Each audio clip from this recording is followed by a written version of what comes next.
Many millennia ago, at the peak of Mount Hermon in the Golan Heights, a group of divine beings known as the Watchers, or Sons of God, descended in an act of rebellion against their king, Yahweh. By teaching them the secret knowledge of the cosmos, they sought to wrestle dominion of the earth away from humanity. They bore children with them, and their offspring were both human and divine. These giants are the demigods of old, and the events that transpired would forever alter the course of human history. At Camp Hermon, we discuss the oddities of the ancient world and their lingering impact on our world today. Welcome. Hey campers, welcome back to another episode. This is going to be a good one. We've got Gary Wayne coming back on tonight. So Tori, I'm super excited about that. Not as excited as me. I believe it. You are a sucker for the Genesis 6 conspiracy, all things secret society. So I definitely believe that. Super stoked. You guys are going to love it. Before we get started, we just wanted to say a quick thank you to all the people who have joined us at camp as members. We're super stoked. We actually have our first members chat coming up. By the time this airs, it probably already will have happened, but we're really excited anyway. Yeah, just super excited for everybody that's joining, and for everyone that's listening. Thank you guys so much. It's really helpful if you guys like and share and give us a good rating. That's going to help us grow and kind of spread the word about Camp Hermon. Yeah, and thank you guys just for the encouraging messages and comments. Chris and I actually read those and share them with each other, and it actually means a lot to us. So it's not the sort of thing where they're going to an inbox that doesn't get read. We check it all the time and we love it. It means so much. So thank you guys.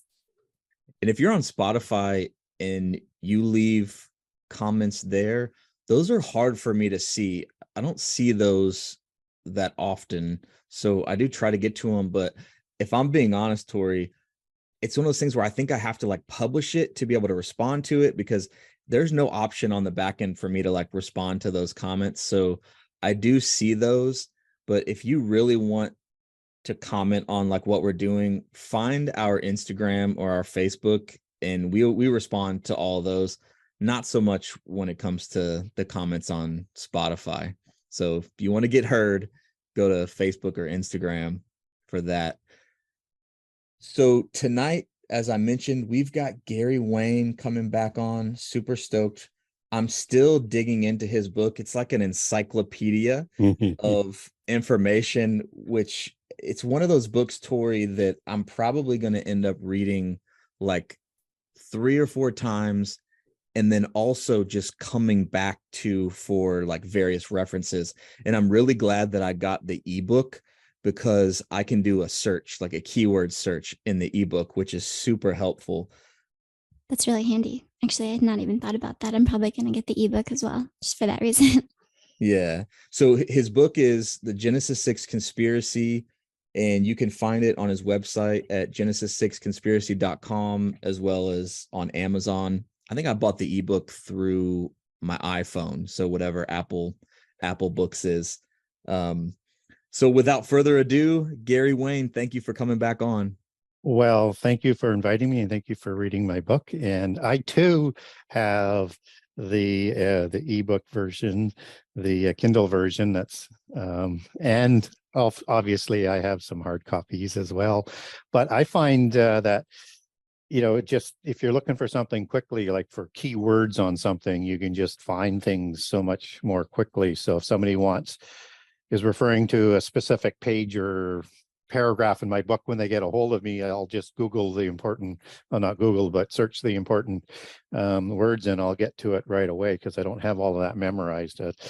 And I would say this, when I was writing the book, I read it so many times, and then when it's done, and then you're proofreading it, you read it over and over and over and over. And then when you're going through the editing process, you got to go through that whole process again. And I was astounded that, I couldn't remember putting some of the stuff in the book, which I hate to say, but it's just that much information that's in the book. And I always found, at least, and I get a lot of comments from people saying they just love the second read or the third read or the fourth read because it just makes more sense to them, and especially the first half of the book, and especially in the second read, even though I think the first half makes sense and people usually sort of get hooked into it just with the reading through the first section or so,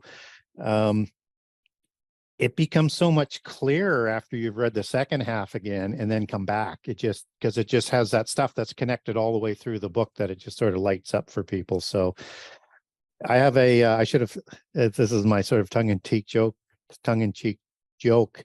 I should have put a warning label on the book. And the joke is like, there's so much information in there, you can't speed read it because it'll blow your brain cells as you start overloading with information, because there's no loose sentences or loose chapters. There's no fill in it. It's just information from chapter 1 right through the epilogue. So it just keeps coming at you. So read it as you can, digest it. And it's written in a way that they're all mini stories that lead into the next chapter. So you can read a chapter a night if you want, or read a couple if you're game for that. And you come back to it anytime you want. And a lot of people don't even read it in order. They just say, I go through the 98 chapters and just say, I want to read about the Rosicrucians, or I want to, read about Atlantis, or whatever the topic is. And so a lot of people do it that way, but and a lot of people tell me it's the book that they keep on the shelf for a reference book on those specific subjects, because they can find it in a hurry. They just go to the chapter and away they go. I love that warning label, like, do not operate heavy machinery while Exactly. We used to have a saying in the company I was with, management back away from the devices, because we used to screw everything up, whether it was a photocopier or a computer or whatever. No, I love that. I can definitely, I suspected, I'm like, this is a book I'm going to read 3 or 4 times. And I suspected what you mentioned, more is going to start to sink in, because there's just so much information. And Tori, I don't know if you have this problem like I do. Like, a lot of what we talk about on this podcast and with Camp Herman, even conversations you and I, Tori, have, privately with Enoch and Mike Stibbs and Dr. Judd, like, a lot of this stuff is fairly new for me. So I find that what happens is I'll learn something and then my mind will kind of revert back. Like, I'm learning about like Freemasonry and secret societies, and then my mind goes back to what I kind of like already knew. So I'm kind of fighting. I don't know if that's like programming, part of like programming, that I'm fighting that. Gary says yes. Yeah, definitely. Yeah, I consider myself, like an elementary school kid when it comes to this stuff. It was really like pandemic woke me up to like certain, it was like this stuff's going on in the world. And then it was like, I had no idea this was in Genesis 6. And then, like you said, so then it's like learning about the Freemasons and learning about this like Nephilim, like infiltration throughout all of history. And then, so I'm rereading through the Bible, and now I'm rereading through a second time. And now there's Chat GPT and all this. So yeah, it is. It's like the more I learn, like the more, I don't know, it's like the story keeps coming to life, but it's like unfolding in front of our eyes too. But anyway, so yes, I see what you're saying. I agree. I feel like a lot of campers can probably relate to that. It feels like a struggle, but it's an interesting struggle. So I'm like, let's do it. It is. And I have to tell you, when I was, starting to come back to God and research the Bible, I was just interested in proving whether or not Hal Lindsey had made sense in his book, The Late Great Planet Earth. That shows you how old I am, quite old. And because he had scared the socks off of me. And so I wanted to verify, what he said was true. And, you look up the verses and that makes sense, but it doesn't mean it's in context, and doesn't mean it's in context with the rest of the Bible. So I wanted, because I'm a contrarian, I'm obsessed that way. So, I start logging it through, and I had to start several times because it's way more narratives than I thought would be there. And I was not adequately prepared to track that many things. So I had to figure out a system. But by the time you get into chapter 6 of Genesis, you're not in very far, and you get into this thing called giants.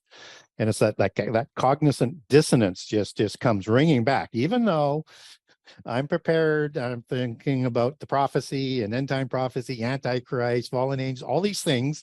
I said, okay, I want to find out about that. But as soon as I saw giants, and I'm not ready for that.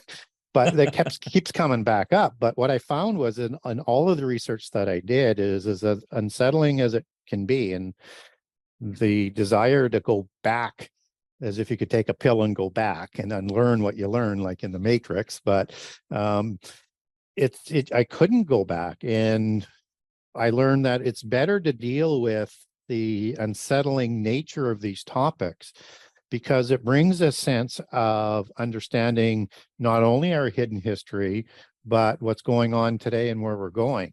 And so you don't have to like necessarily the information, but you become more at ease with what you're seeing. I mean, my blood gets boiling when I see what happened in the last pestilence, right? And the things that they did so easily that they're doubling down to do more of down the road.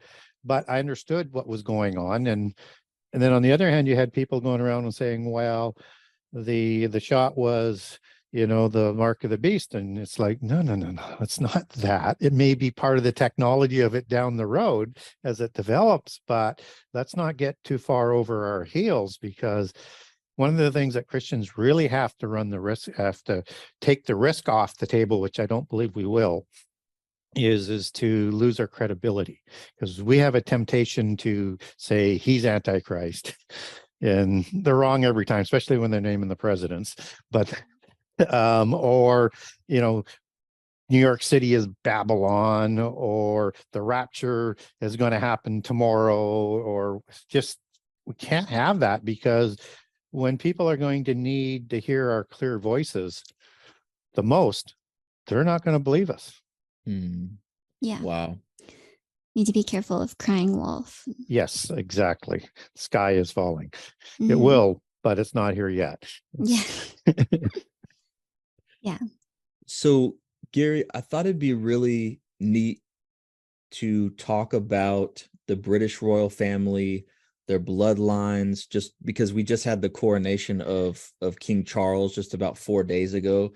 And so I'm probably not the only one that kind of had a lot of questions come up with seeing all of that. So I'd like to just kind of kick it off with whatever you want to share initially on the bloodline, their history, the symbolism, maybe even of the coronation. Or it's a very good subject. And King Charles III, as he's known, he was coronated in a ritual. And it's a ritual that has spanned the generations since the flood, and it was a tradition that was before the flood. There was a oath-based system that was set up by the Assembly of the Gods on Mount Hermon, the Baalim on the Assembly of Mount Hermon, who rules the nations, as Deuteronomy 32 talks about the 70 nations, both before and after the flood. And it's rooted in the Harum anathema that was sworn before the flood. And if there was a second incursion, which I tend to lean heavily towards in terms of the best reconciliation with scripture, although I'm open to the other ways, simply because we don't get a smoking gun verse after the flood, just like we do before the flood. So I won't get too far down that rabbit hole on that technicality, but assuming that happened, and even if it didn't, it's still a continuation from the oath of the fallen angels who set up their assembly, first with El, the parent god, Baal being the offspring god who rules after the flood and creates, according to the Ugaritic text, the Rephaim, and as recorded in there, the Rapiu or the Rapium, RPM in Old Semitic. And so they're having actually these rituals that they're wanting to bring back Baal and Ashtaroth to create more Rephaim, because they have a fertility issue after the flood as part of the terrible ones. And I won't go down too far down that rabbit hole, but it's why they had to intermarry after the flood, and producing these bloodlines that come down through history. So this coronation is seating its inheritance right, the right of inheritance, as they call it, through bloodline that goes back to Mount Hermon and the Rephaim after the flood, and they would even say before the flood, and have the genealogies, excuse me, they have the genealogies, they say, to back this up. So, for example, and I'll get back to the coronation. For example, Prince Charles, before he was king, said that he has a genealogy that takes him back to Vlad the Impaler, whom Dracula is based on. And Vlad the Impaler is a classic Tuatha De Danann. He has red hair, hazel eyes, pale skin, educated at the Mystery School of Solomon in Vienna. He has an aversion to light, so he's a night individual. He takes his genealogies back to I always screw this up, the Athragi tribe of the Scythians, who were founded by Hercules and is the son of Alchemy, a human female, and Zeus. So you have this direct genealogy in one of his scion bloodlines, because a scion is a bloodline that's grafted into ennoble specific lines. And as pure as those bloodlines are, and the more ennoblement that they have, the higher they are in the royale. EL is transliteration, is the kings of God, from the authority of the Baalim off of Mount Hermon, who rule this earth, just as Satan is the prince of this world, who sits at the top of the assembly. And so it's this divine right of rule that they are inheriting and being coronated in, and that they look at themselves as little gods, and that they also believe in as his bloodlines, as the Stuart bloodlines would be scioned into Prince Charles through intermarriage, that divine right to rule that King James asserted and made famous again. And he's the sponsor of the King James Version Bible. And he's the mighty Prince James, as in Gibberim. And he's the unicorn, which is an occult allegory versus a wild ox, as unicorn should be translated from Hebrew from the Old Testament. And so you have all of this sort of imagery that's surrounding the coronation of the nation that King James envisioned as being conquering the whole earth in an antichrist type posture, which is why you get his mythos being overlaid onto the King James Version Bible. I'm not knocking the King James Version Bible. I'm just saying there are markers that were put in that are inexplicable and unaccounted for. Unicorn would be one, Lucifer would be another. I won't go through all of them. It's a good translation, but it's got some markers in there you should be aware of. And we have the original Greek and Hebrew, so we can verify the translation, which I like to do. So this is the dynasty that is inheriting the King James dynasty of the Stuart dynasty, because the Hanovers are brought in to replace the drama and the back and forth of wars to put a Protestant or a Catholic Stuart king on the throne. And so Prince Charles married a descendant of a bloodline of the Stuart dynasty.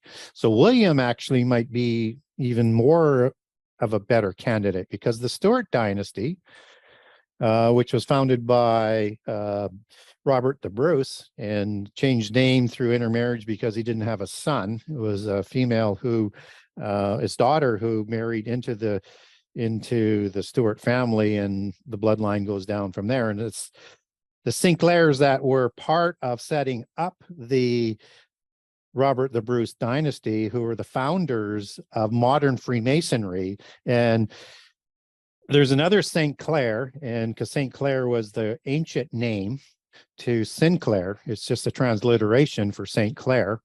And that comes from a treaty in about 910 to 912 when Rollo and the Vikings expropriated Normandy, and it was the Treaty of St. Clair that was the treaty, and they adopted that name, and the Bruces came with it, and along with the St. Clairs. And Hugh de St. Henri de St. Clair, I got a frog in my throat, I'm sorry, was a battle partner to Hugh de Payan and Godfrey de Bouillon. And one of the unlisted founders of the Knights Templar. There's 9 by usual standard accounting, and then there's 2 more within the craft. And one of those names would be Anjou, and the other one would be Saint Clair. So Anjou is the folk of Anjou of that time, and he joins the Templars a little bit later. And so Hugh de Saint Clair is the descendant of the St. Clairs who found Freemasonry, take the Templars in after the falling of the Knights Templar and create and build Rosalind Chapel, another famous Masonic sort of pilgrimage holy site. And so you have this ennobling of this bloodline into King Charles is where I'm going with this. And at that time, the Merovingian dynasty was considered the most, not the Merovingian, the Sinclair dynasty, sponsored dynasty of the Stuarts, was the most ennobled bloodline of that time. So they had bloodlines that they inherited through the Anjou and through the Merovingians that they take those bloodlines through. And they were the most ennobled bloodline of that time, so much so that the Catholic Church was afraid to take them on. It shows you how powerful they were. And you also had the bloodlines of the Tuatha De Danann of Ireland, because Robert the Bruce's brother was King of Ireland. And you also have the Camelot dynasties, bloodlines that they had intermarried with into that bloodline, and a whole bunch of other Celtic bloodlines. So it was the most ennobled bloodline from the Tuatha De Danann and other bloodlines that was. So he has a pretty high standing, and he's a member. His mother and therefore himself would be a member of one of the orders of the Golden Fleece, which is an Anjou bloodline that currently would be run by, or at least at the head of, would be King Philippe Bourbon of Spain, who currently holds the King of Jerusalem title, but Queen Elizabeth held a high seat at the highest level there that King Charles would also inherit. Golden Fleece was the material that the gods, and by implication, the demigod Nephilim or Rephaim, would like to make their clothes from, because it permitted some sort of technology from this golden fleece that kept their bodies from decaying in the physical world. And so that is one of the positions that King Charles would hold, not only as also head of the Commonwealth of the existing Commonwealth of the British Empire, and also Queen Elizabeth was the head of the Knights of St. John, at least from the Protestant side of how that works, and was inherited through having control of the island of Malta and Rhodes, and as they moved through that. Now, there's also the Catholic branch that answers into the Vatican, but the Knights of St. John is one of the more powerful orders that has been around, and is very much involved on the Swiss banking aspect after the fall of the Knights Templar, and become sort of the founders of Swiss banking with that white cross. That's where the emblem of Switzerland comes from. I won't get into the banking conspiracy at this point, but just to sort of follow the power of this, this Knights of St. John have their own standing at the UN, and they can vote and they can participate in debates. They are one of the most sort of renowned organizations as parents to modern spy agencies.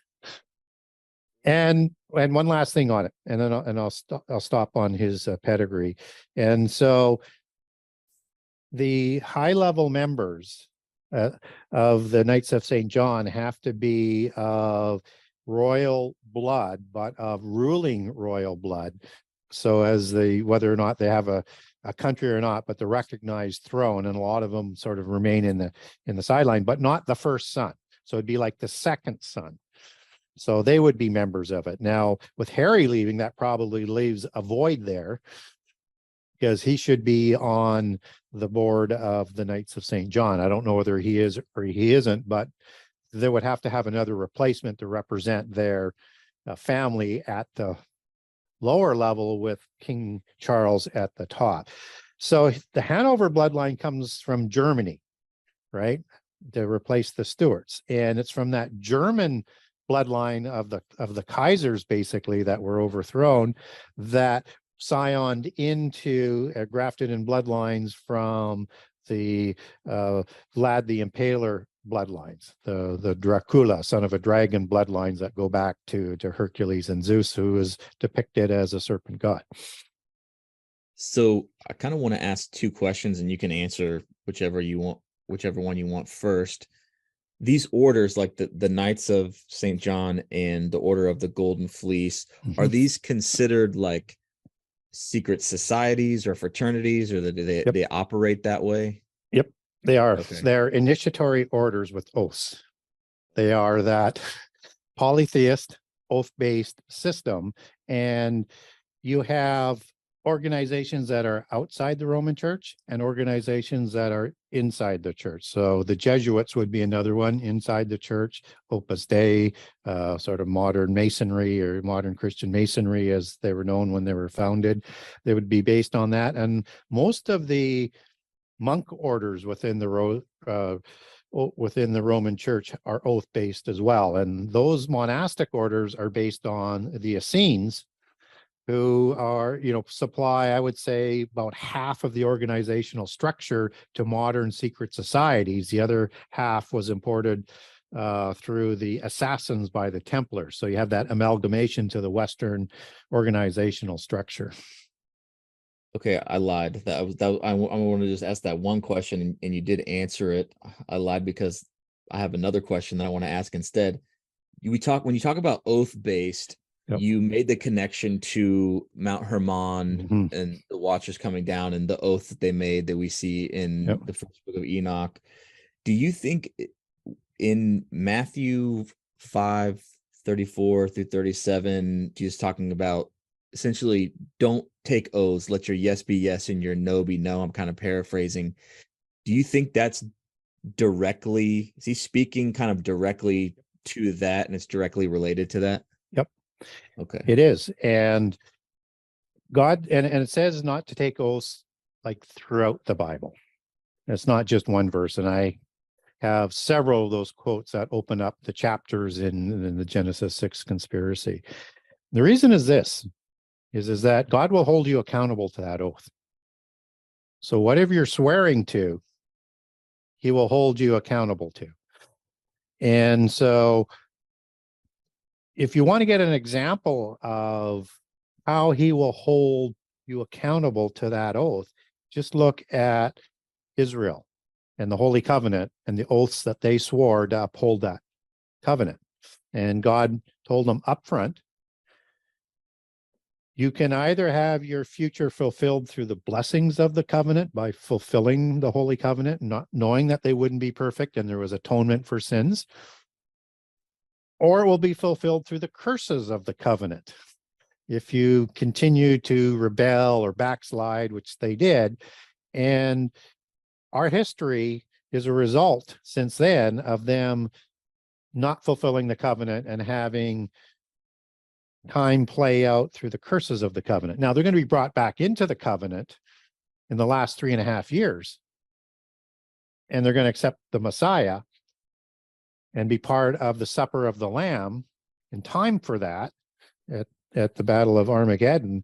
But they were held accountable. So Israel, northern Israel, was absolutely pretty much wiped from the face of the earth by the Assyrians. And Judah, the southern kingdom, would have been wiped out again, but they repented.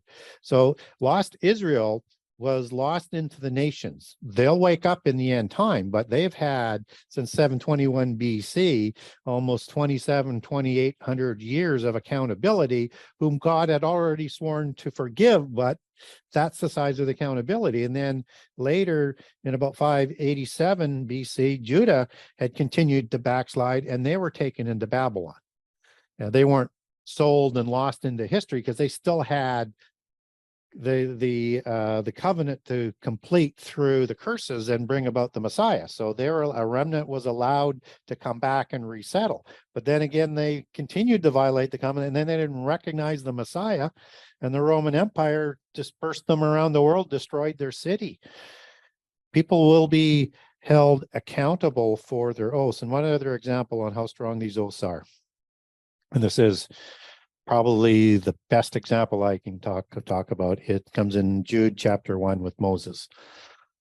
So Moses, as Christians know, during the Egyptian tribulation, so to speak, or the Sarah, time of trouble for Israel, early time in a beast empire, you had a time where Moses was put into a basket and put in the river to make sure he wasn't killed for the firstborn, because they didn't want the deliverer. Akin to what happened with the birth of Jesus, all the firstborn were killed so that the Messiah couldn't come to power by Herod, who did that. Herod from Edomite bloodlines, who was ruling over Judah at that time. And so he's adopted into the Pharaoh family. Well, when you're doing that, and he's adopted as a royal blood. So he is initiated at Heliopolis into the 7 sacred sciences, into mysticism. He's an adept of the highest level, one of the higher levels before he becomes an adult. He's in this oath-based religion and societies, and would have sworn oaths to the pantheon of God and to the head of the pantheon. And who knows what else they would have done in those high-level rituals. So Moses, as everybody knows, he turns, after he's thrown out of Egypt, he repents to God, and he's actually the deliverer, and he's well positioned because he knows Egypt inside and out and can talk to them in their own language in terms of both the spoken language and the allegories and the mystical aspect and all that part. But when Moses leads Israel out and he dies, and before he enters into the land of the covenant, he's not allowed to go in for what happened at the time of getting the water from the rock. But no matter when he died, you would have seen this same scene play out. And that scene is Satan shows up to claim Moses at the death because of his legal right, because of the oaths that Moses would have sworn. I'm adding into this, but just to show you why God made such an important statement of not taking oaths, because you will be held accountable. However, God can trump any of that because he's all powerful, and Satan is only permitted for a time to rule at God's desire to let him continue to sift through the people, as the people who come to this world have the ability to leave their names in the book of life or have it blotted out. It's part of that testing that this whole time period is going through. And so Michael claims Moses's body with God's authority. But if God had not stepped in, he had perfect legal right. So don't swear oaths, because you will be held accountable for it. And if you swear an oath, that's not to like secret societies and to Satan. Understand, you've sworn that oath in God's name as opposed to a pledge. This is a sworn oath. And God will hold you accountable for that. Doesn't mean you won't be saved, but you will be held accountable however that accountability will play out. That makes me wonder. I went to a church in Japan. I was in the Air Force, and I was stationed on Okinawa, and I went to a church where the pastor would not allow anyone that was a Freemason to become a member of that church. They could come to services, yep, but they couldn't be a member. They couldn't serve, yep, because of the oaths that they were taking. Yep. Yeah. So I guess the question would be, for someone like Moses who swore these oaths but then repented and serving the Lord, what do you think they should do? I mean, I believe that, that they should obviously renounce specifically all of maybe every aspect of every oath that they took. Does that, in the power of Christ, does that that doesn't break it as far as the accountability that you're talking about? Well, I think the standard it would be so high for God to intervene on that. But I leave open the possibility that that can happen. And what was also interesting about Moses, it would seem that when this plays out, Satan wants the body. I don't know, and he probably wanted the spirit that would have been going back to heaven, as what we're told, because there's a soul and a body, and he wanted all three. Whether or not he kept the body or not is irrelevant, because we all receive new bodies at the resurrection. So, there's that sort of aspect about it. But the only thing that's not forgiven through the sacrifice of Jesus is a sin or a blasphemy against the Holy Spirit. So whatever the angels did and whatever the mark of the beast does, it also has this, not only the violations against creation, but a violation and a blasphemy against the Holy Spirit. Now, the fallen angels tended to counterfeit the mother goddess that they would call Sophia or wisdom as the Holy Spirit, as what the divine essence is understood at, which will be part of the mark of the beast system, where I think that final threshold crosses with that mark of the beast. They'll swear an oath and there'll be that violation as well. So if you swear those oaths and have been part of a secret society, I think you're going to have to be very, very sure after giving your repentance to be forgiven continuously to be resurrected. I think your standard would be significantly higher. And so it's not impossible, but you would really have to show the spirit. You would really have to manifest things from that spirit of that repentance and always be on guard, because I think that standard would be higher. That's just my speculation. I mean, I do not get into the shoes of the Almighty in terms of judgment. Sure. Yeah. Smart. Yeah. Gary, so we're talking about the bloodlines, like the royal bloodlines, and like having these oaths and rituals and everything.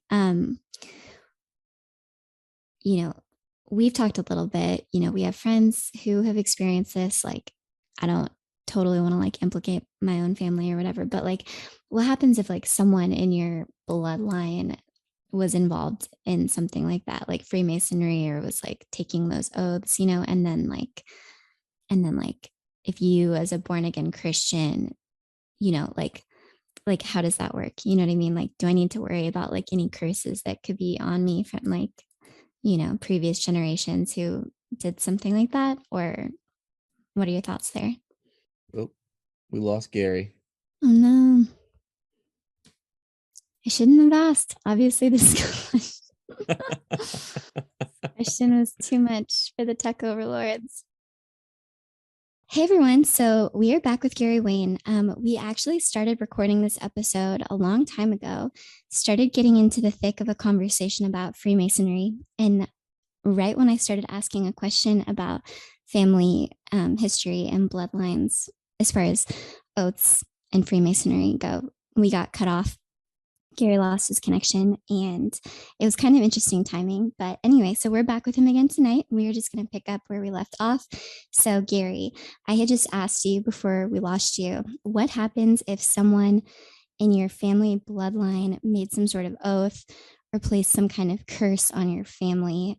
So let's say that happened with me, like unbeknownst to me, and I've given my life to Jesus. Do I need to do any work to like undo or renounce any of those oaths, or by giving my life to Jesus, have I been like set free from those? Yeah, that's a very, very good question. So what we're told biblically is that people will be held accountable for all of the oaths that they swore. And so any oaths that you swore, it's not that it's a sin to make an oath, but you have to uphold that oath. So if it's just an oath that you've done, that sort of something that you can continue to do, then I would continue to do that, because then you'll be recognized for fulfilling your oath. But if it's something that is contrary to God or leads you away from God or anything in that sort of respect, yes, I would renounce it and I would ask for forgiveness, because what we do know is that all sins are forgiven except those that sin against the Holy Spirit. So I think it's just a matter of sort of isolating the oaths that you might have taken, and then I would take time to deal with that. Yeah, I think that would be a good idea.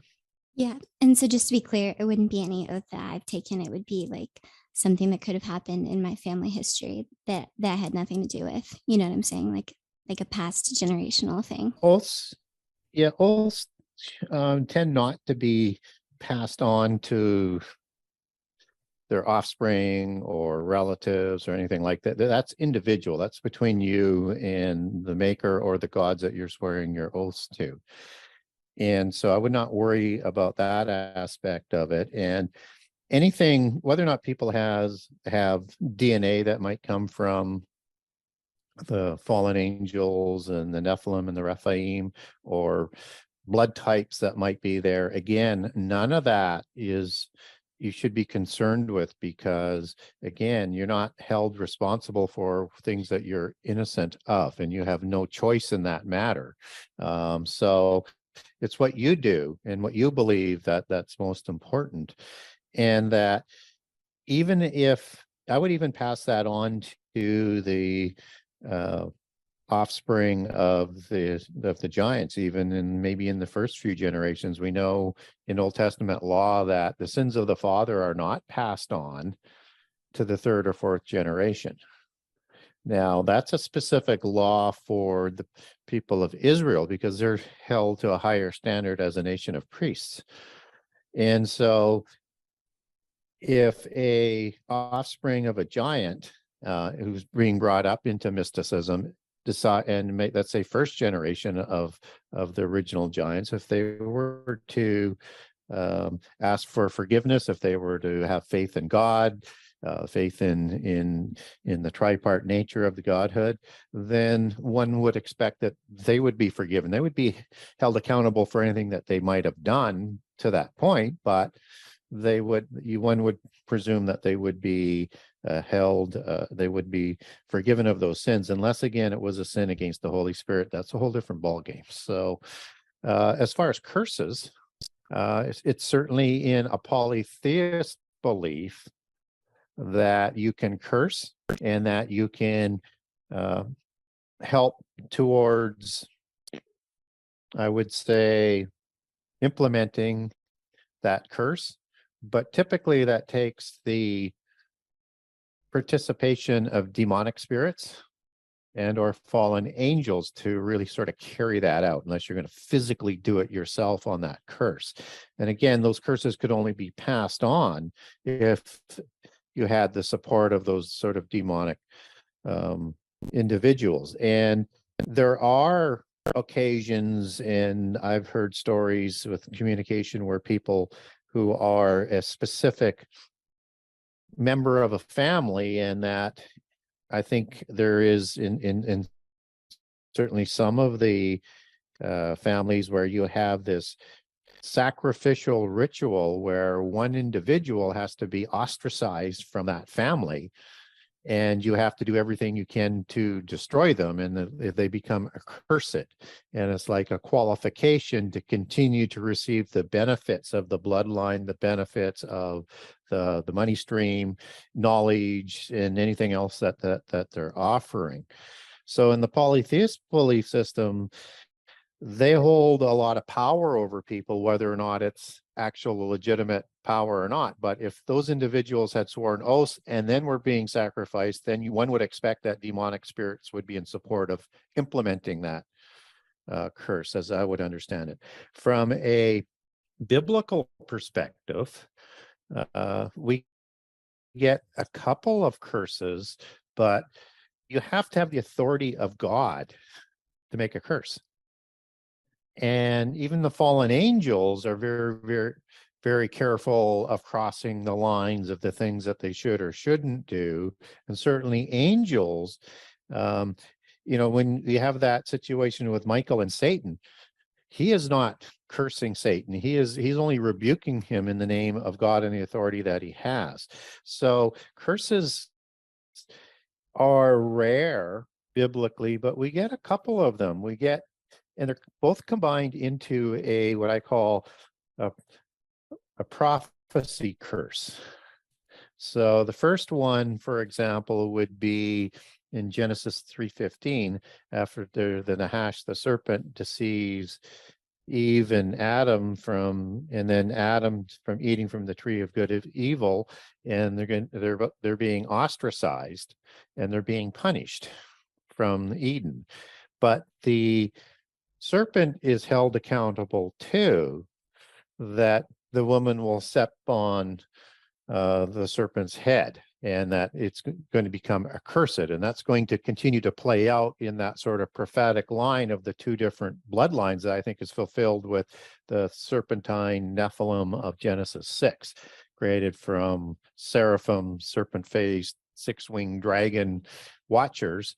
And the next one that we would have that would be, I think, really appropriate and in a physical way to humans would be the curse of Ham.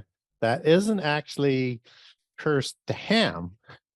He's almost sort of expunged of his sin, but it's to take place prophetically with one of his sons and Canaan. And it's on the mountain of Ararat, which means cursed, as you take that back to Hebrew. And so again, you have this curse, but Noah has the authority of God to do this. And in the first case, it was the authority of God with Jehovah doing the curse. Now it's Noah who is the patriarch for Adamites after the flood, and he has all the authority of God to do so, and he knows what's been done to him, as it's stated in the Bible. So there are some of those occasions where the curse can be done and it goes forward, but that's with the full authority of God. And that's the only way we have sort of power to curse people, because that's not in our realm of powers that we should think that we have. And that judgment or cursing generally is reserved for God or done through the authority of God, because he has permitted that to happen. So, Gary, one thing that I was curious about when it comes to like Freemasonry and Christianity, there's a lot of professing Christians who are Freemasons. And what I'm wondering is, can you be a Freemason and truly be a Christian? Because in one of the oaths, and I don't know what oath this is, I don't know if it's like an initial oath you take to become a Freemason, but there's a line, and I'm gonna insert my name in there, but maybe I don't want to do that. But there's a line that says, "Brother so and so has long since been in darkness and seeks to be brought to light." And what it sounds like that is that's a denouncement of Christ. And what I'm wondering is, if you were a Christian and then became a Freemason, if that's a denouncement of Christ, would you therefore be forfeiting your salvation? Yeah, you certainly have that on the table, that you're swearing an oath against God. Now, can that be forgiven? Probably, again, but you will be held accountable, whatever that's going to pertain, because an oath is an oath. And in Freemasonry, when they talk about going from darkness and into light, that's from no knowledge and into knowledge, like it's an allegory for knowledge.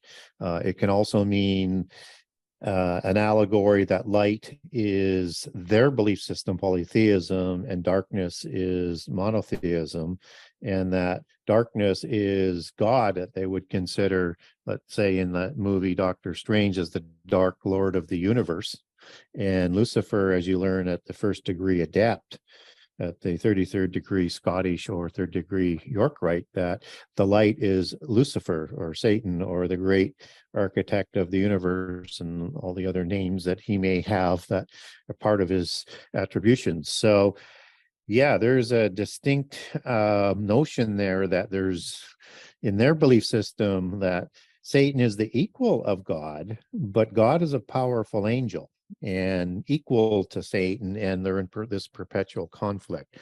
All of that does not coexist without contradiction with Christianity. And so just by the implication, you can't be that way, but you can't swear an oath to another God or fallen angel and be a Christian. You can't accept Jesus only as a prophet or a teacher and not the deity status as the Word or the Jehovah of the Elohim and the other titles, the Angel of the Lord, and all the other titles that he has as Messiah. And so, no, you cannot be Christian and Masonic and be a true Christian, because you're gonna have to deny aspects of the tripart nature, and particularly of the Word, that he was a mortal prophet, as they would describe him, and a great teacher, and maybe was an avatar with an incarnation of one of the fallen angels to have wisdom to help humankind on their development to godhood, as all of their people who are sent on the way, whether it's Confucius or it's Buddha, and on and on and on with the long list that they would provide for that. And so when we have Freemasons participating in Christian churches, understand they don't necessarily think they're lying. They have a different definition of what a Christian is, and theirs is the Gnostic Jesus, the Gnostic Mary Magdalene, and that they believe in him as a prophet and a teacher, but not to the extent that Christianity does. And they certainly don't believe that he was resurrected, and that through his resurrection our sins are forgiven, and that he has been misrepresented by Christianity throughout the last 2,000 years as to who he was. So they will recognize him, but bring him back to sort of Confucius, Buddha type of status, and there'll be a whole list of these people that they would do. So when they're participating in Christian churches, that's for their cover and for whatever they've been assigned to do. And so if you're not at adept level, you may be still naive because you haven't sworn the oath to Satan, and Satan has not yet been revealed to you as the God of the Masons, because that only comes at first level adept. But you cannot be both. And certainly after an adept level, you're only there to seed misinformation and doubt into the faith of Christians, and to put your imagery and signs and interpretive views of the Bible, which is the polytheist way of understanding the Bible, as an interpretive. In other words, everything has a hidden meaning, and that you have to be an adept to understand it. So they're only there to seed evil within the church and division within the church. And how long is someone a Freemason before they get to that level? Because I know some people who, when they join, they're like, oh, they're at that kind of naive stage, like you were talking about when they joined, like, oh, you just have to believe in a higher power. It's just it's just like a boys club. It's a social thing. How long are they going, assuming they don't leave before this point, but how long are they going before they get to that level, that adept level that you're talking about? It depends on two things, as I understand it. One is the leaders of the local lodge, and are you there to just fill numbers and be part of the window dressing, even though you may have distant bloodlines, because you have to be invited to join. You just can't go and join. You have to be part of the bloodlines, part of the DNA. But you may be so low that they have no intentions of ever permitting you to achieve adepthood. So they'll keep you busy at the lower levels. They'll string things out. And you also have a set of things that you have to go through, all of these different degrees. So the Scottish Rite has, 33 degrees, and it's basically the 11 different separations within the 3 degrees of the old system of the York Rite. So that will take time. They have to study, they have to learn, they have to do rituals, and they have to be ready to move on at every level. So in that aspect, it's sort of at the speed that they can do it. So it's kind of like the same way Scientology is built, where they're learning all of this knowledge and they're paying as they go to learn this knowledge, which is usually part of the whole sort of con, I think, at the lower levels, is you have to pay to be part of these organizations all of your life and be part of the families all of your life.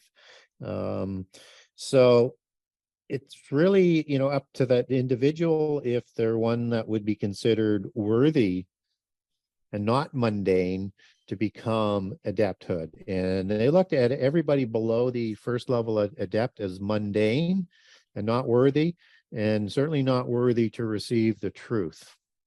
So everything they're learning at the lower levels is just preparation. It's not the real secrets. And in their allegories, they have many layers. So the lower level layers are it's like the fairy tale, right? The fairy tale has a great narrative, but in their literature of interpretation is you have to be an adept to understand the built-in allegories and the taciturn imagery that is telling the whole story.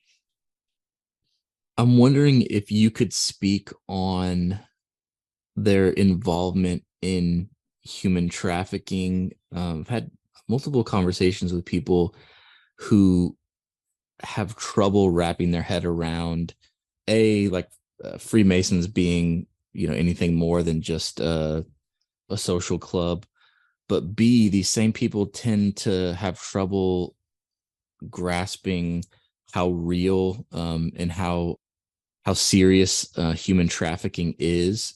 And I remember when I used to serve warrants and subpoenas in Middle Tennessee, and I drive all over Middle Tennessee, and the smallest podunk towns had Freemason lodges.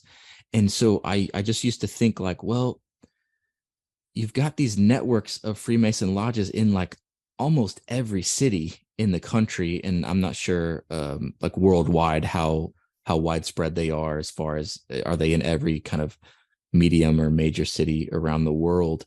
But I just thought like, well, there's a network right there. Is there a connection there, do you think? Yeah, there is a connection there. So Freemasonry was exported to England by King James, the patriarch for the King James Bible after the Stuarts, or after Elizabeth. And they decided that as England was going to be this empire, that they would expand lodges throughout the empire and use that empire to expand around the world. And then when the Jacobite movement was overthrown, it moved into Europe, and particularly into France first, and set up what they call continental masonry. Now, there are other bloodlines around the world. So the Chinese have their own bloodlines, and they are loaded with secret societies, and they're considered equal to the European secret societies. One presumes there are similar Royal Masonic societies in all the cultures with all the bloodlines. We're just familiar with the ones in Western Europe. And there are rivals there as well, just as if you had social masonry created to bring down the Kaisers, to bring down the czars in Russia, bring down the Xi dynasty in China, because they want to be the ones who are going to running the world. They want to have that dynastic Antichrist type figure. So I don't think they're everywhere around the world, but they have associate organizations that do the same things, right? Because it's the same religion all around the world. It's just a different name of a society for different bloodlines. So they would be doing similar things. So the question began is what about child trafficking, and is that real, and is that part of it? So I've had, I guess, the unfortunate pleasure of working with people who have had direct access to this.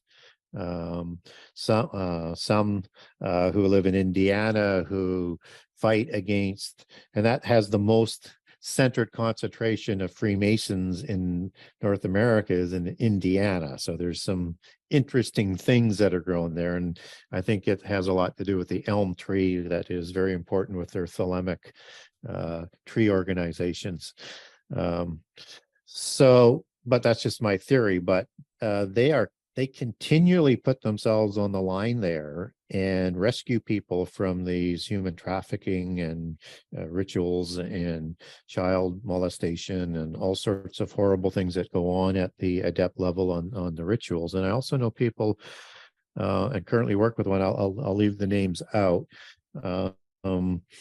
Just for their safety, and then they know what they're doing and they take the protections, but there's no sense in creating needless extra worries and things like that. So, and this particular person was quite high up, and they're always looking for her, and she has confirmed what I learned from the other people. And she's of the bloodlines and of a pure bloodline in North America. And we went on a excursion at one of the conferences and in Florida, and they had this, not a convention, but they had this festival of witches and people celebrating the fairy culture and everything in the occult, gypsies, the whole bit. And we were a busload that went in there, sort of into the dragon's den, if you want to speak. And no harm came to us, but we were prepared. That's awesome. And what she was touring us around is what they do. Because when you're referencing, they're in all of the small towns, they are. And they're there to set up shop. And they're there to do a number of things. First of all, is they want to put their legal authority on that town and that town square. And so they focus early on with the town square and the town dimension. So you'll see on a Masonic lodge, you'll have like a cross in a window, like basically just dividing it into 4 quadrants. So it sort of gives a bit of a Christian sort of gloss, but those 4 cardinal points are very, very important to them in the occult, not only with the elemental aspect of it in terms of wind, fire, and things like that, but also in jurisdictions to the 4 quadrants, so they call it, and even biblically, we have the 4 quadrants of the 4 corners of the earth, and everything is sort of broken down that sort of way.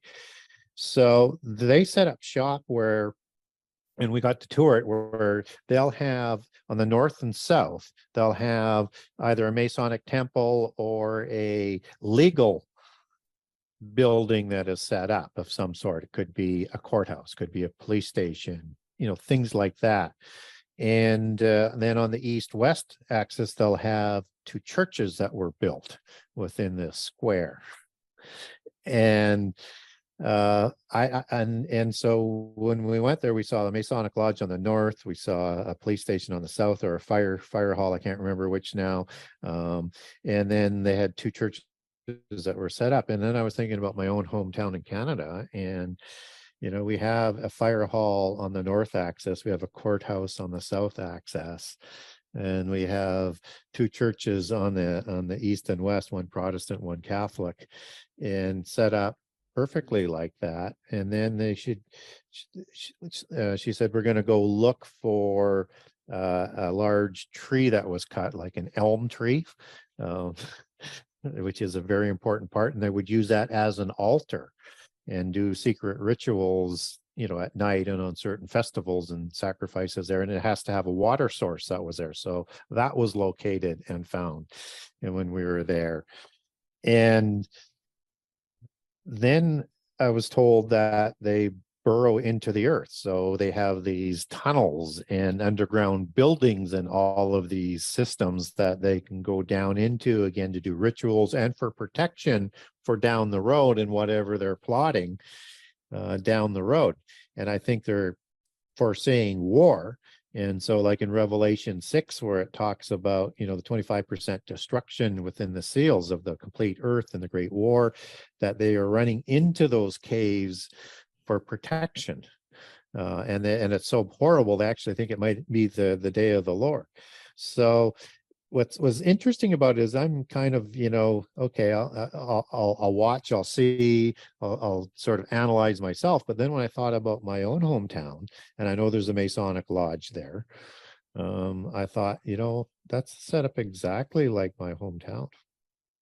And so you have these networks, you have these facilities that are secretive and underground, and they have all of these ancient rituals that will require human trafficking to fulfill.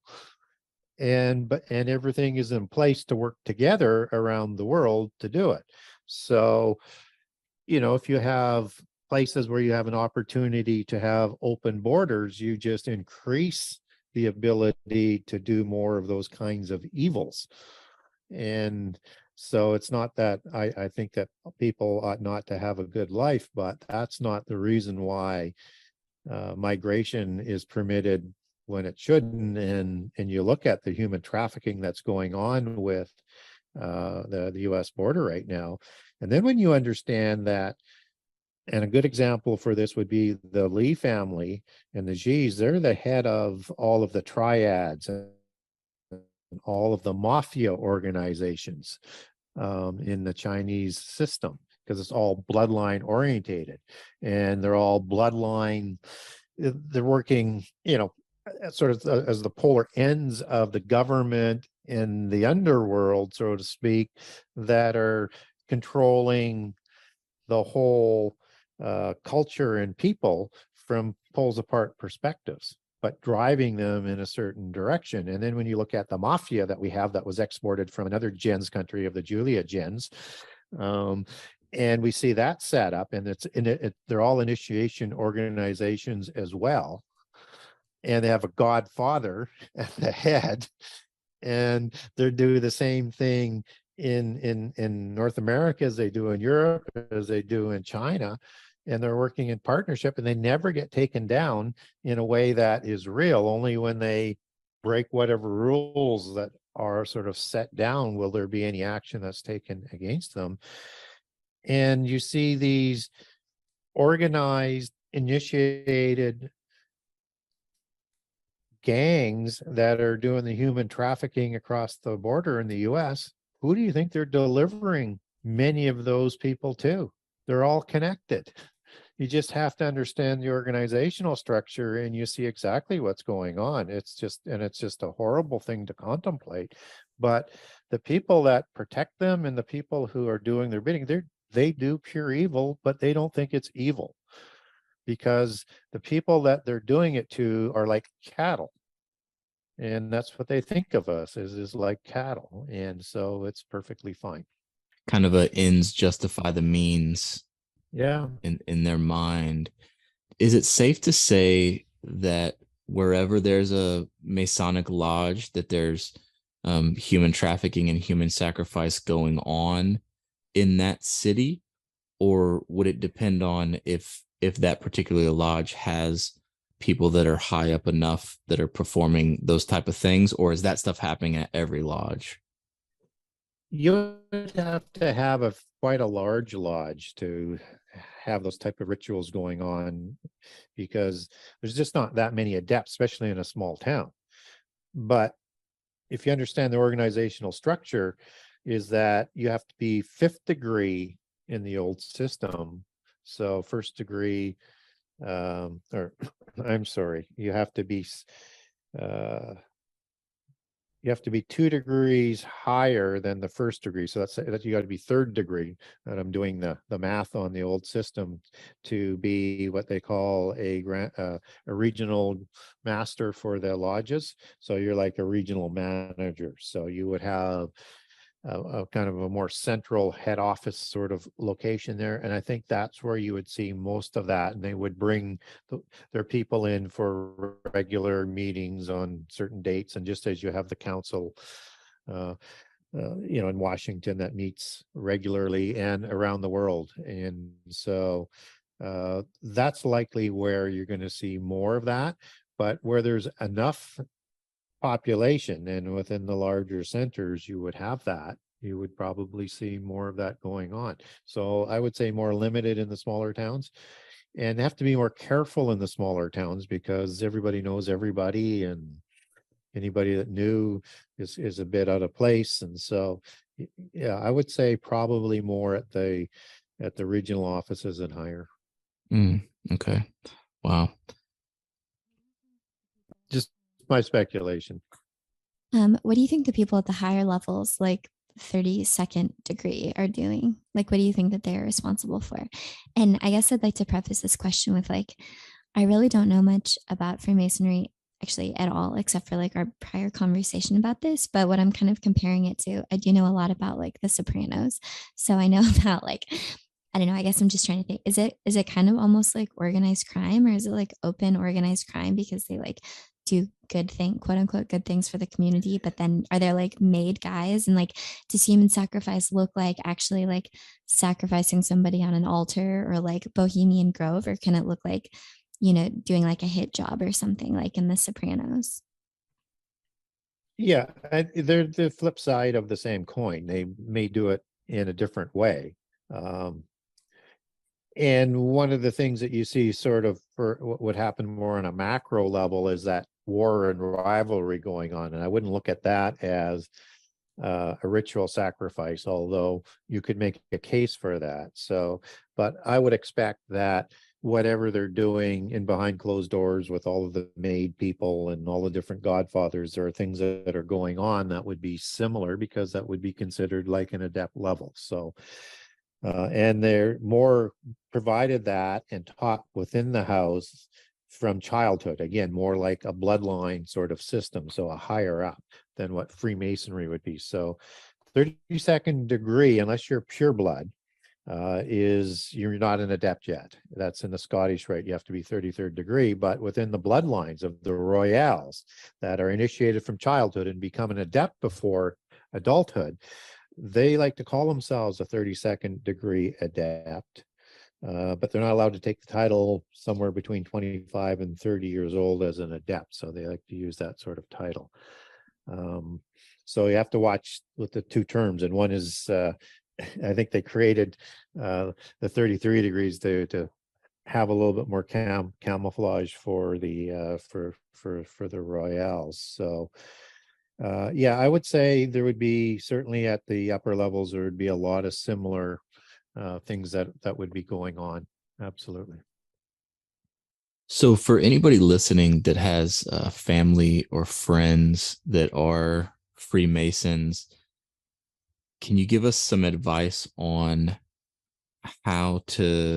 conversations to have with them, how to minister to them to try to kind of break through that? It's difficult because the more they're involved with them, the more brainwashing they're receiving, because it's a cult. So it's almost a deprogramming that you have to be able to take on. And it's like getting people out of a gang. It's like you have to deprogram them, because again, it's a cult. And it's all based on the same sort of principles. So they have to want to see it. And you can't force them to see what they don't want to see. So as with a lot of things, when we're talking about this kind of level of the macro things that are going on in the world, of the visible ones and the invisible ones, and this good versus evil that are seen on both sides. The difference is we see an end game and a win. They see perpetual conflict forever. One has to plant seeds, I think. And, you can do it, and somebody in that case is, well, how far would you go? What's your line that you won't cross? Have you established that? And what happens, and are you prepared, if you do think you're Christian, are you prepared to accept that Jesus isn't the Son of God? Are you prepared to accept down the road at some point in time that God, the God of the Bible, isn't the God you're going to be worshiping? You may not be being told that yet, but if you plant the seed with them and say, what would you do, or what will you do when that's presented to you? You need to think about this. And they're going to and promise you all the rewards of this world, just as Jesus was promised all of the empires of the world by Satan, because they have all of that within their authority to offer. So how will you meet that challenge of that temptation? Have you thought about that? But you can't force them to see what they don't want to see. If they're starting to see some of those things, you may ring the bell and you can have, more conversations with them. But you can always leave the door open. Is if you ever get to the point where you're saying, this is not one I want to be part of, and you might need some help in terms of what you do next, then you can say, I'll be there for you. But they have to want to do it. And the longer they're in there, the less they'll want to do it. I guess when I think about Freemasonry, I've never really thought about it as a cult. But yeah, no, that's a good point. It's a good way to think about them. Wow. There's a Freemason lodge like literally on the same road that I live on. Road that my house is right off of, and I drive by it just about every single day. And I'm wondering, I'm like, should I be cursing it as I drive by every day? Like, what can I do? Why don't you go in, Chris? Why don't you tell them about the Campermon podcast? Yeah, just wait till they're having a meeting and they just like take them a plate of cookies. Put out flyers, on all their cars about the Campermon with this episode. Listen to this episode right here with Gary Wayne. I mean, I think it's a good idea. Yeah. Hey, you never know. I might try it. So, Gary, when someone leaves like the Church of Scientology, they're actively harassed, as far as I know, things that I've seen.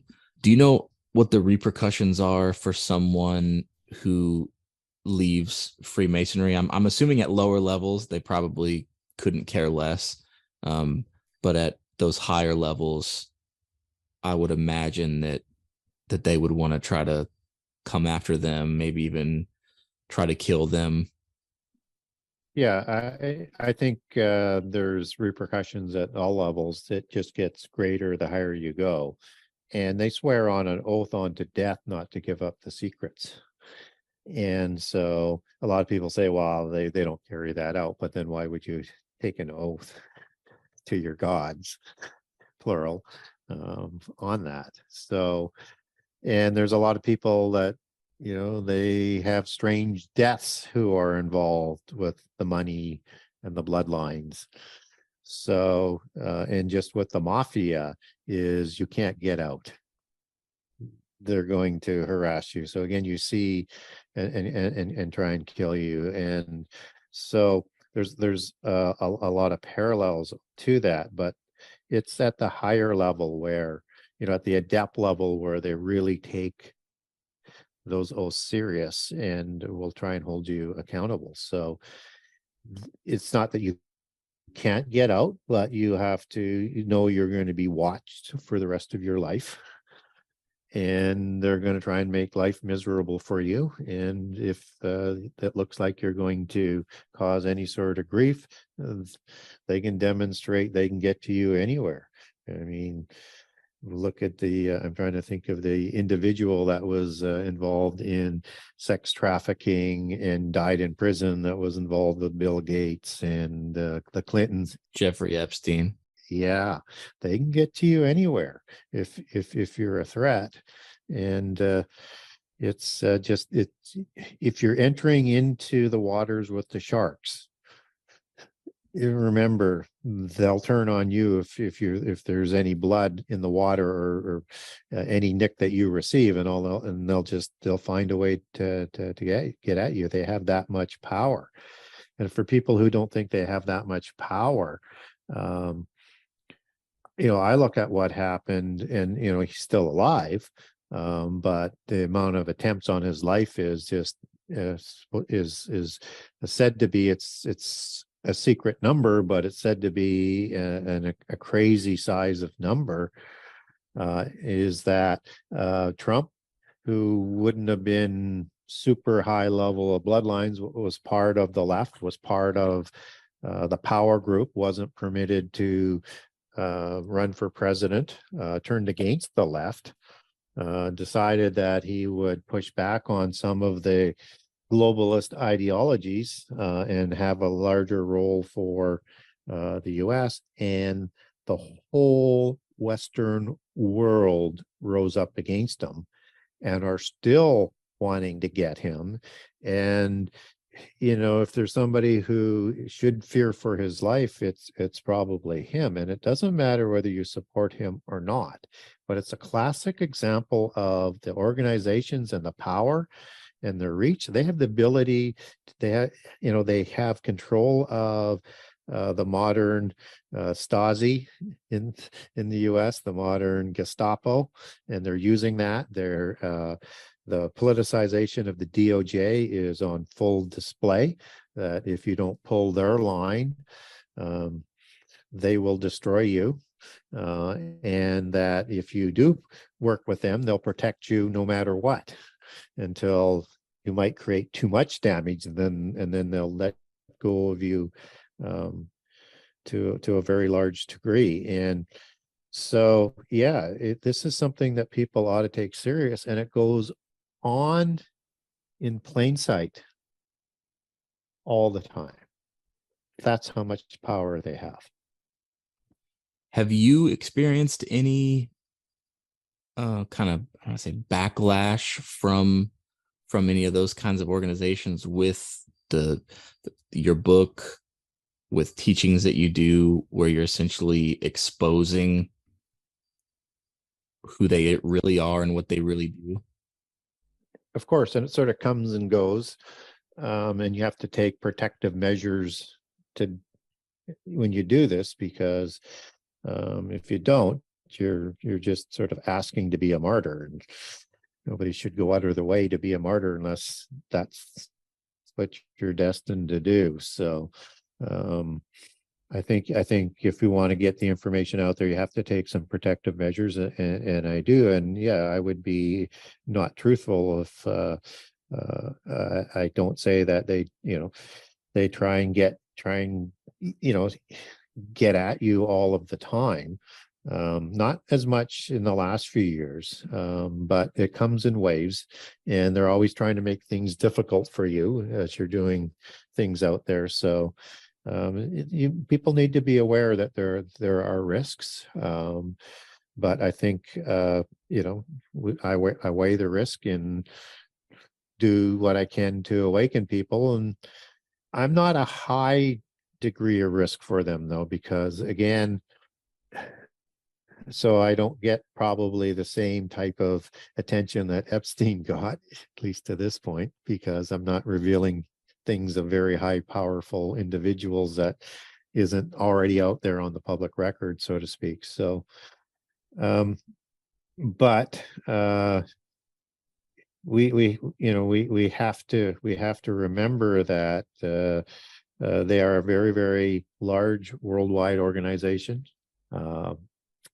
And I probably can't do anything to penetrate the downfall of that in any significant way. And I accept that as the challenge, but I'm not interested in trying to awaken the whole world. It would be nice, but that would be narcissistic. One at a time, one individual at a time. That's all you can try and do. Yeah. What are some things that you've experienced? If you don't mind sharing, I'm guessing harassment. Well, yeah, lots of harassment, lots of trolling. I think I get an unusual amount of internet and problems on shows and things like that. Um, my website, has had constant attack, and I kept upgrading security with the largest bank in Canada and their system, and they could not protect my website. Wow. And so I went to another company in the US, and so far, and I've been with them for a couple of years. So they have the ability to overwhelm your credit card system or your payment system if they want to. And so much so as it doesn't matter how much blockage that the Bank of Canada that I was working with tried to stop it. They would just, you do not know what it's like to wake up of thousands and thousands and thousands of emails on your website, and you have to go through, and there's charges that are getting through, and if you don't go through and report each one and back that all up, you'll end up paying for it because you're responsible for that if you haven't reported the fraud. And all you can do is shut your website down, Wow. shut it off, and then spend weeks dealing with it. And there was no security that they could provide to, and they could overwhelm you in more than one way. So yeah, so they can make life miserable for you, and the other stuff is the harassment side, but that's part of it. I don't mind taking somebody on if it's a one-on-one or it's on social media or something. I can handle that. But and I've got, I don't know whether they're part of it, I've got people who fake who I am all the time. There's fake YouTube sites up there on me. It's sort of endless of the things that sort of go on. There's one organization that is, and I write about them extensively in my book, and they don't like me. And for years, they just went over and over and over. They would do YouTube videos. They would do all sorts of things to try and diminish me. They continually want me to go on their shows to try and see whether or not they can finally catch me on something. I've stopped doing debates with them, but it's just because they just never stop. And it's always, well, what about this and what about that? And well, how about the 5,000 things I just debunked? Right. So, what organization is that? That's the Essenes, North American Essene Organization. Oh, okay. And a lot of people think, well, hey, they're part of the Christian movement. Well, they were polytheists, and I write about them in my book. But for Christians who want really specific information on their history and what church fathers said about them and what historians said about them, get a hold of me at Genesis 6 Conspiracy. I'll give that again, Genesis6conspiracy@gmail.com. And I have a document on the Essenes that'll be eye-opening for people who think that they were a Christian sect and that John the Baptist and Jesus was part of the sect. It's just not true. That's intense. So that'll get me another response from the Essene community, I'm pretty sure.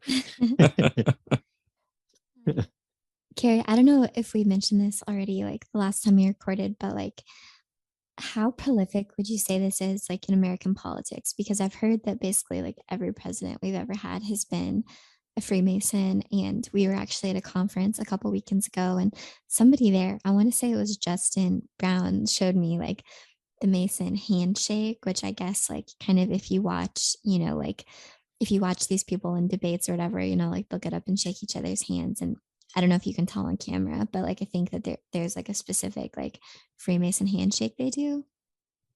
Yeah, and there's several ones, and they can communicate in a lot of ways. They can communicate more information than they're just part of one of the societies, and that handshake was part of the Essene culture. And so a lot of the Freemasonry organization has a lot of Essene rituals and Essene handshakes and signs and symbols, and because it's part of their history.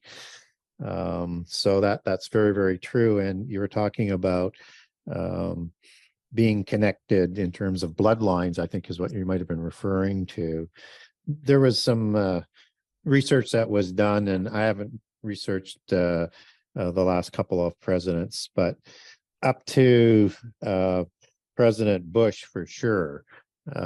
And I won't, and people have told me, well, I've done the research, the other people have bloodlines as well, but I haven't done that research, so I can only say what other people said on that. But the other ones, they would take their bloodlines back to the Plantagenet. So like John, in the time of King Richard, and the Magna Carta Plantagenet.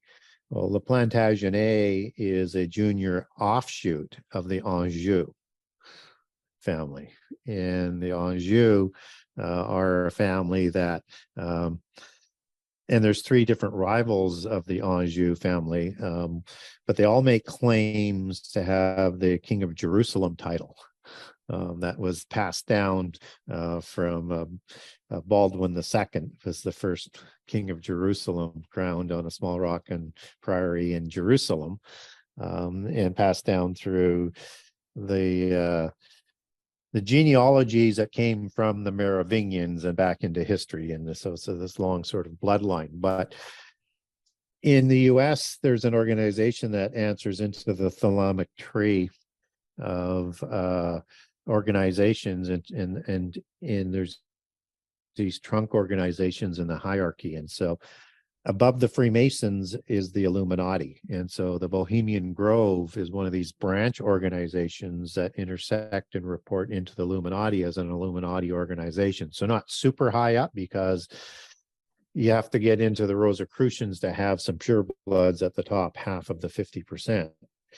And you have to be permitted to run for power, and particularly for presidency, through rituals and things at Bohemian Grove.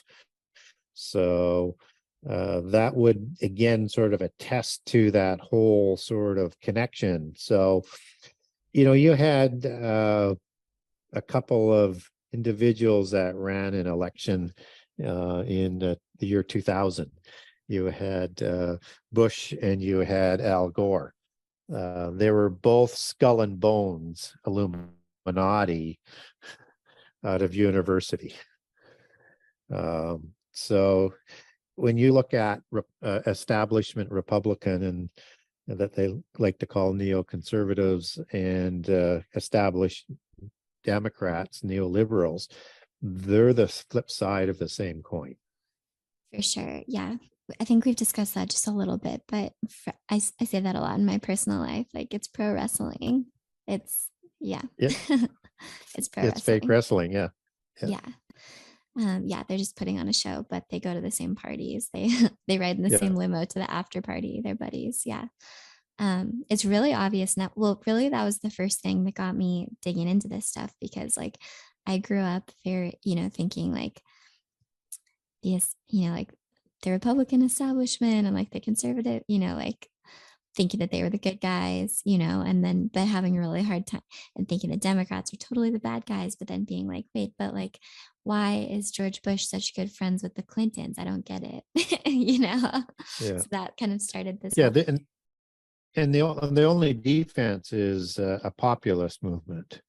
That's not part of the establishment, and that's why there's a war that's going on in the Republican Party, is because you have a populist movement that's taking shape. On the other side, there's no difference between the populist far left anarchists and extremists than with the Democratic Party. It's all sort of one unit. So you don't have a legitimate populist movement that is anywhere indistinguishable from the established Democrats at this point in time, in my opinion, of my assessment of what I see going on.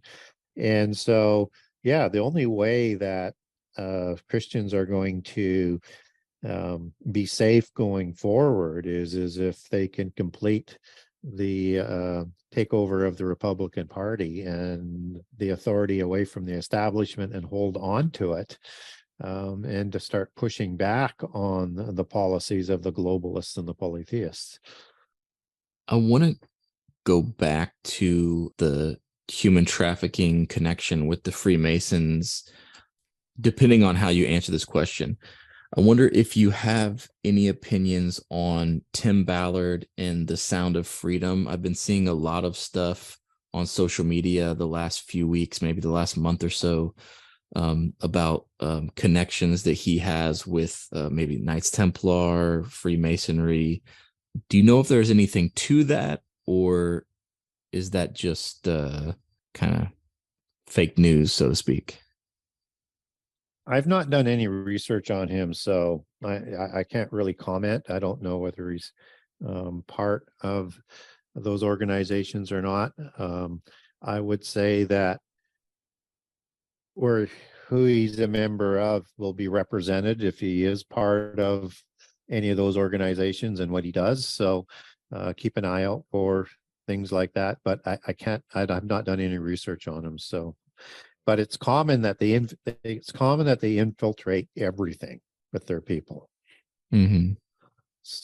And have people that are, in positions of influencing and calling the shots, so that they can direct any direction that they want to go, and then put in whatever misinformation or agenda that they want, or block anything that they want. So, but I can't speak, as I say, I've not done any research on him, so I can't speak specifically to him, and I haven't seen the movie. So Okay, yeah, I haven't seen it yet either. And I've got friends that kind of people are on both sides of the debate on whether they think it's he's legit, or just kind of using the nonprofit as a cover to support human trafficking efforts.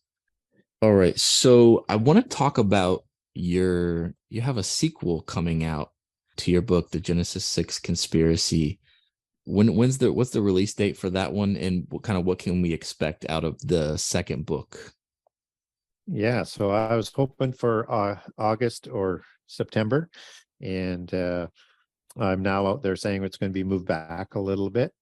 It's gone through an extensive editing process, and then a tech audit. And then when I was going through the approval on the tech edit, it's a very complicated book.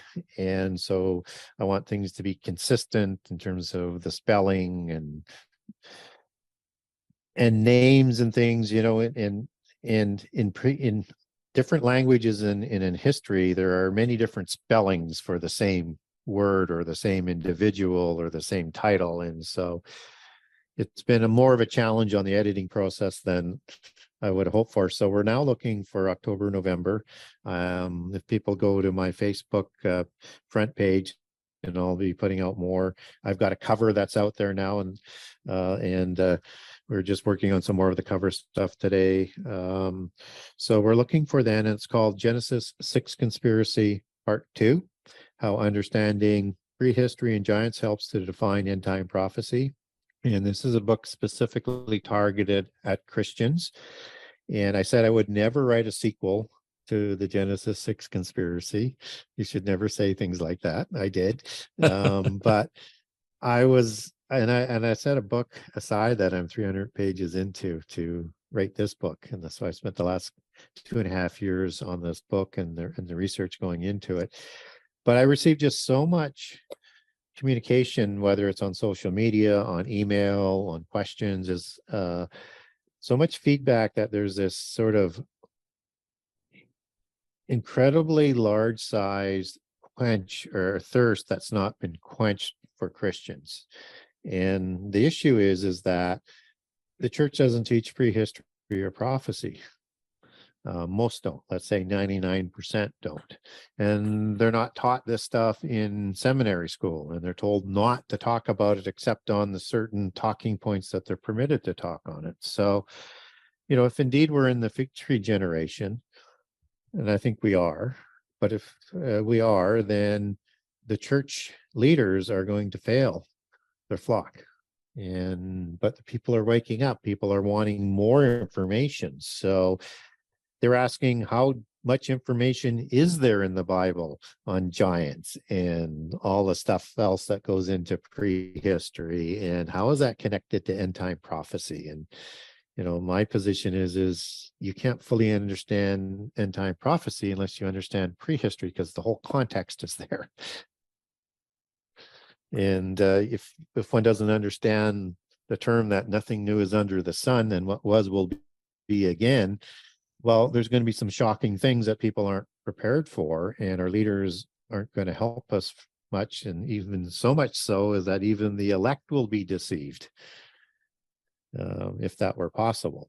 And it is possible because Jesus warned us that way. And so we have to be better prepared ourselves. So this book is dedicated to Christians, because my first book is brings in information from all sorts of different sources, and I let them speak in their own words, so that people understand there's a common prehistory, there's a common future, there's different interpretations from a polytheist lens or a monotheist lens and what happens in the end time, but they're all talking about the same events in prehistory, and all the things that happened in history that's recorded lead up to where we are today.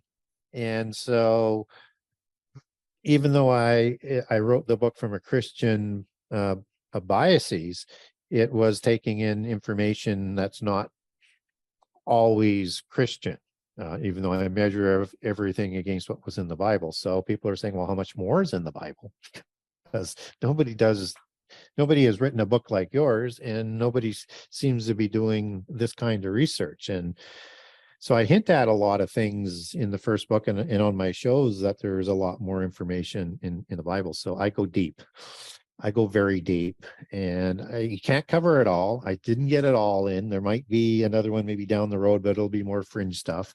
But this book is designed to get people familiar with the Rephaim, the post-Diluvian giants, how many tribes are listed in the Bible, to get familiar with why they created the hybrid human tribes, like the Amorites, like the Jebusites, and the ones who don't have a patriarch, why Rephaim patriarchs aren't listed in the Table of Nations, and how all of that created the beast empires, and why, and how that affected our history, and how all of those terms are important to understand, and all that context is important to understand end time prophecy.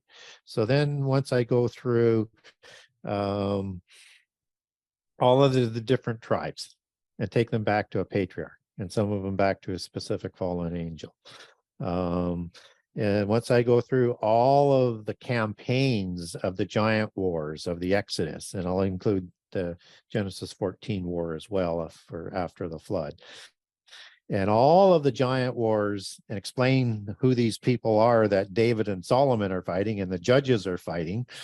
And after I go through all of those wars, then I start going into end time prophecy.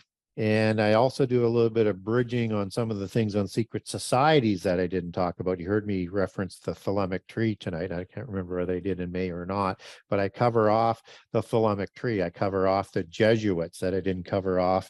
I cover off more of the Babylon religion. And then I start to lay down a chronology for end time prophecy in a way that nobody else does.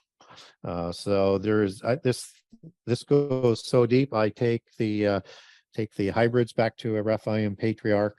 I go through the Psalms 82 and Deuteronomy 32, the assembly of the gods. I get into the word Armageddon and how that relates to Mount Hermon in so many ways, and is, as Dr. Heiser, I think, talked about, is going to be the location for Armageddon. I get into all of that, and it's all rooted in, you have to understand what was going on in the Old Testament to understand end time prophecy.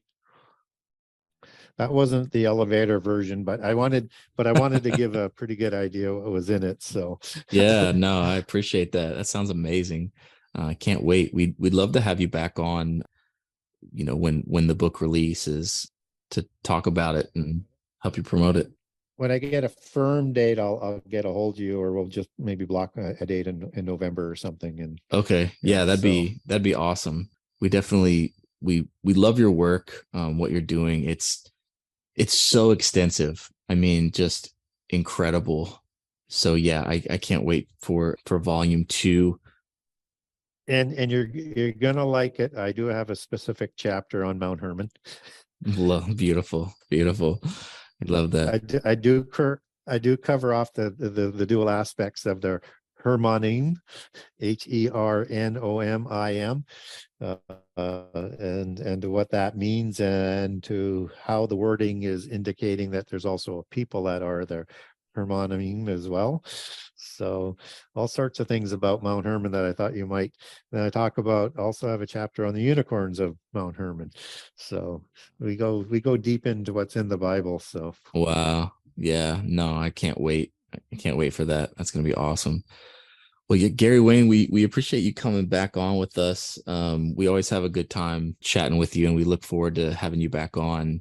Maybe, you know what, Gary, if you'd be interested, we do a members only chat from time to time. Is there any chance that you'd be interested in coming on and joining us for a members only chat with our members? Maybe we could do a Q&A with them one night. Yep, we can do that. Yep. Awesome. Yeah, I'll reach out when we have a date on that, and we'll get that nailed down. Anything that we can get more information into the hands of people asking the questions is always a good thing. Yeah. Yeah. Love it. Well, our friend, mentor, and creative director here at Camp Hermon, Mike Stibbs, told me to tell you hello. I told him we had you